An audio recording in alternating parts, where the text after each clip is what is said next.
On va attaquer les travaux, on va faire durer jusqu'à midi. À midi, on ira manger, alors l'apéritif sera servi à table. On reprendra les travaux aux alentours des 14h, voire même un peu avant. L'idée, c'est qu'on finisse tous ensemble, quoi. Donc, voilà. On se dépêche de manger, on prend les travaux, et puis quand on aura fini de tous dire, eh ben, chacun rentrera chez soi. Et voilà.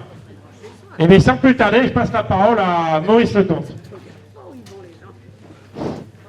Bonjour à tous, et puis puisque c'est encore le moment des fêtes, je vous souhaite à tous une bonne et heureuse année. Hein. Et puis de nouvelles adhésions aussi à CGT, ce qui serait pas trop mal, parce que vous allez voir au niveau des chiffres, c'est pas très brillant. Voilà. Donc en choisissant de débattre de la place et le rôle des retraités dans la CGT, dans les 9 initiatives pour préparer le congrès, la direction de l'UCR a pour ambition de répondre aux interrogations, voire même de les susciter, et de faire vivre la résolution accompagnant la modification des statuts confédéraux adoptés au 51e congrès. Nous ne pouvons tenir un congrès de l'UCR sans apporter notre réflexion à cette résolution. Mais comment aborder ces sujets sans aborder l'utilité du syndicalisme spécifique retraité, sa place, son rôle, ses moyens et son évolution dans la Confédération? Il est clair pour l'UCR que les retraités ne peuvent à eux seuls décider de cette question, car les actifs sont eux aussi concernés. Ce que je regrette aujourd'hui, c'est qu'il n'y a pas un seul actif. Hein, donc voilà. Ah, si, il y a une personne. Ah, une idée, alors. Autant pour moi. Une idée de la région. D'accord. La réflexion ne peut se limiter autour des seules idées, un syndiqué, une voix. Et encore, du lien entre taux de cotisation et nombre de voix. Il s'agit, en vérité, de vérifier la pertinence de notre syndicalisme spécifique, son histoire, son évolution, son apport et sa cohérence avec la démarche confédérale.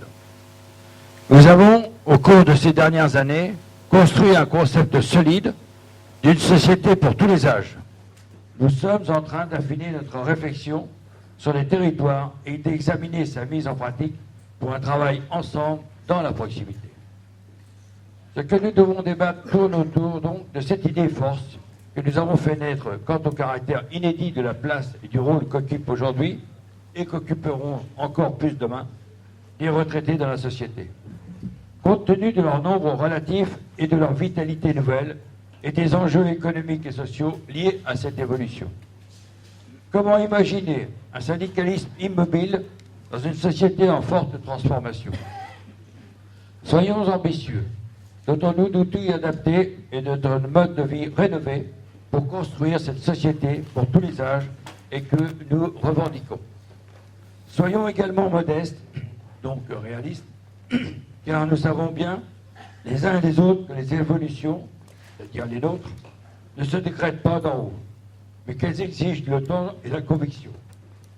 Assurer la défense des intérêts, des revendications des retraités, leur place et leur rôle dans la CGT, dans le souci de la mise en œuvre des solidarités intergénérationnelles et des spécificités de chacun.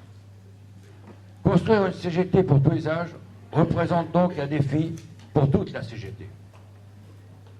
Du fait de l'accroissement massif du nombre de retraités, 13% de la population en 1900, 23,8% aujourd'hui et 31% en 2035. Ils représentent désormais une force sociale déterminante pour peser en convergence avec les salariés actifs sur les choix économiques et politiques et imposer leur réorientation dans un développement humain durable dans l'objectif de construction d'une société pour tous les âges. Jamais auparavant, aucune société n'a connu un tel phénomène. Il pose des questions nouvelles au syndicalisme sur la mise en œuvre du vivre ensemble, une organisation telle que la nôtre ne peut l'ignorer. L'engagement des retraités évolue.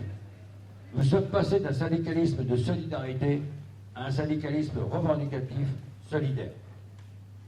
Le salaire socialisé solidarise retraités et actifs.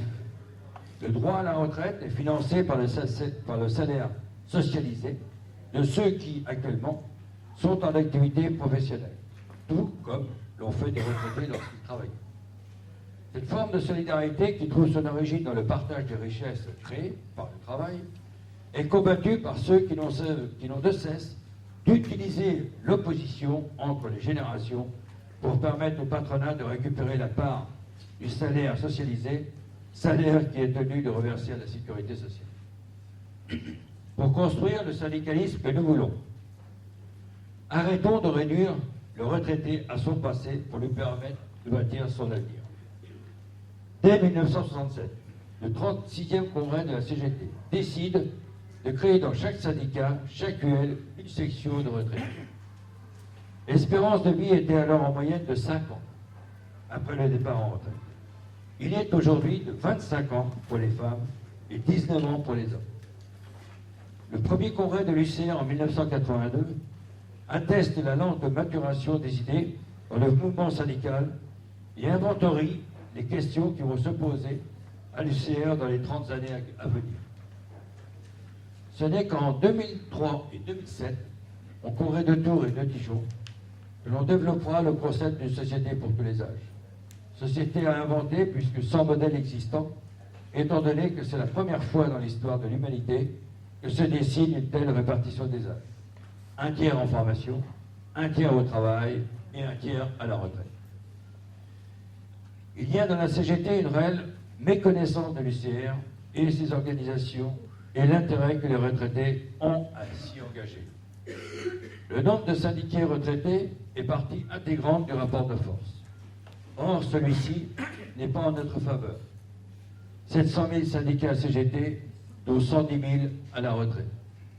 110 000 retraités, pardon. Depuis plusieurs années, nous constatons une perte d'adhérents à l'UCR.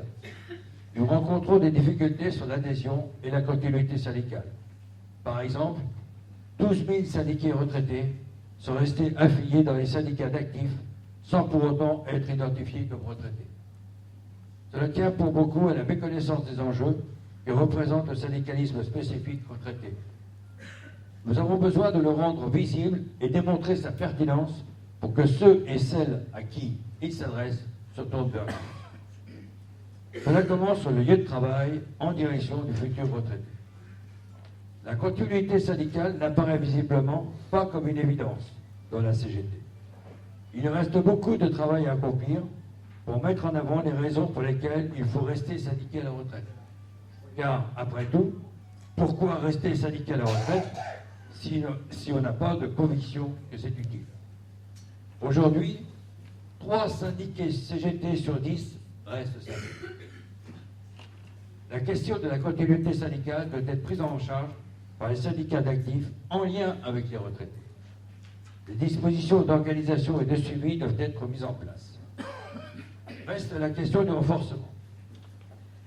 Celui-ci passe par le développement de l'activité spécifique dans la proximité sur le territoire. Les lieux de vie des retraités sont ceux que sont les entreprises aux salariés, leur terrain revendicatif. La sociabilité du ou de la retraité se développe essentiellement dans son quartier, son village. Les lieux de vie doivent devenir des lieux où se construisent, s'élaborent les revendications territoriales spécifiques aux retraités, comme elles se font en entreprise. Il faut pour cela organiser, simplifier l'accueil de nouveaux adhérents, en expérimentant des organisations de retraités de proximité en lien avec l'interprofessionnel, sans remettre en cause les structures professionnelles. Les retraités veulent construire l'avenir aux côtés des générations nouvelles. Le passage à la retraite est un moment qui se prépare et se réfléchit. Le syndicalisme retraité s'adresse-t-il à des individus, anciens salariés ou nouveaux retraités? Construire une CGT pour tous les âges est un défi à relever ensemble, actifs et retraités, dans toute l'organisation. Cela pose la question de quel militantisme et quelle forme d'organisation de retraités dans la CGT. L'existence de structures professionnelles, actifs et retraités, facilite la possibilité de la continuité syndicale, notamment sur un statut, une convention particulière, un régime spécial, et favorise la durabilité du lien qui unit les salariés à leur entreprise. Pour autant, nous ne pouvons ignorer que pour la grande masse des retraités, et tout particulièrement ceux qui ne sont pas syndiqués, le lien avec le syndicat d'actifs est quasiment inexistant. L'entreprise elle-même peut avoir même disparu. Leur lieu de vie de sociabilité peut alors être celui où ils peuvent se rassembler et s'organiser pour décider démocratiquement de leurs revendications et de leur forme d'action. Cela ne conduit pas à préconiser une rupture avec les structures professionnelles, mais à privilégier un syndicalisme de proximité. Peuvent-ils être suffisamment efficaces et attractifs pour permettre de construire cette société pour tous les âges que nous voulons? La présence massive de retraités dans la CGT est possible, et nous avons besoin de créer les conditions pour que les retraités en interne disposent des mêmes droits que les actifs, ce qui est loin de dénaturer notre organisation, car la démocratie est une force. Créer les conditions de vie ensemble dans la CGT implique une charte de bonne conduite précisant sous la responsabilité confédérale les champs d'intervention, les prérogatives et les limites de chacun. Cela pose également quelle représentativité des retraités à l'extérieur. Aujourd'hui, seule la Confédération et ses organisations permettent à l'UCR d'être présent en tant que retraité à la CNAM, au CESE, à la SNR ou dans les CODERPA, qui sont des mandats départementaux.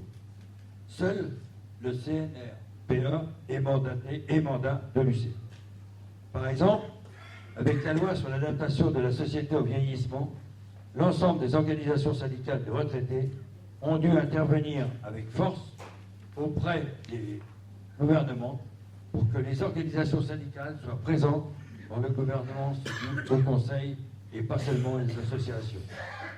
Idem pour le CDCA, Conseil départementaux de la citoyenneté et de l'autonomie, qui vont remplacer les CODERPA. Or, nulle part, les organisations syndicales de retraités ne sont entendues. On peut comprendre que les retraités servent de variable d'ajustement aux politiques menées. Nous nous interrogeons à poser la question d'obtenir un statut du retraité, comme il existe un statut de l'étudiant. Pour conclure, l'UCR au sein de la Confédération est la meilleure garantie que nous avons pour mener un syndicalisme revendicatif intergénérationnel. Affirmer face au catastrophisme ambiant, entourant la question de l'allongement de la durée de la vie, y compris dans nos rangs. Il s'agit de l'une des meilleures bonnes nouvelles pour l'humanité depuis l'intervention du premier outil ou la création de la première peinture rupestre. Établir que la révolution démographique, dont nous sommes les premières générations à prendre conscience, pose des questions nouvelles quant à la mise en œuvre du vivre ensemble et oblige à rompre avec l'habitude ancienne de considérer la retraite comme l'antichambre de la mort qui conduisait l'organisation syndicale à ne pas prendre en compte que les préoccupations, certes importantes, liées au passage en retraite, âge, ressources, pensions, etc. et à la fin de vie, au détriment de l'immense question de l'activité des retraités dans la société pendant leur longue période de vitalité, et ce, alors que 85% d'entre eux sont en bonne santé. Enfin, il nous faut œuvrer à comprendre et peut-être à réinventer l'architecture de société ou l'individu, contrairement au passé où l'on travaillait dès que l'on pouvait, jusqu'à ce que l'on ne puisse plus, voire au long de sa vie, connaître des périodes différentes, puisqu'après une période d'apprentissage et une période de contribution à la création des richesses nécessaires à tous, il bénéficiera d'une longue séquence de temps disponible. Si nous situons cette évolution dans le projet progressiste d'une avancée de l'humanité vers toujours plus de satisfaction durable des besoins collectifs dans le respect des désirs individuels, nous posons alors la question du développement culturel de l'humanité et de la participation de chacun à la mise en œuvre de ce devenir culturel. Nous avons l'intention, l'intuition, que l'émergence des retraités, porteurs d'un temps disponible conséquent et par suite d'une expérience augmentée, peut accéder le processus de culturalisation, de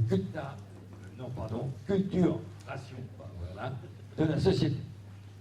Aujourd'hui, dans la grisaille et la désespérance du temps, faire du bonheur, du sens à la condition humaine est encore une vertu révolutionnaire Et, comme il a entendu qu'une vie peut être heureuse, doit l'être dans tous ses âges, le combat qu'elle exige doit être solidaire.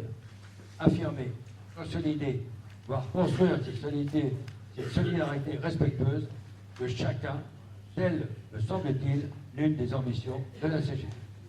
Merci de votre attention.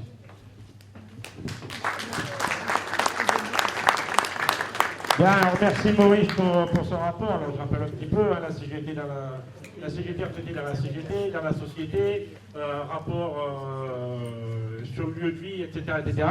Donc, je ne vais pas m'étendre plus longtemps parce que c'est à vous la parole. Je signale simplement la présence de Pascal Terra qui est demandé à la tribune de Vie Nouvelle. Elle rebelle, la petite, mais il faut qu'elle vienne.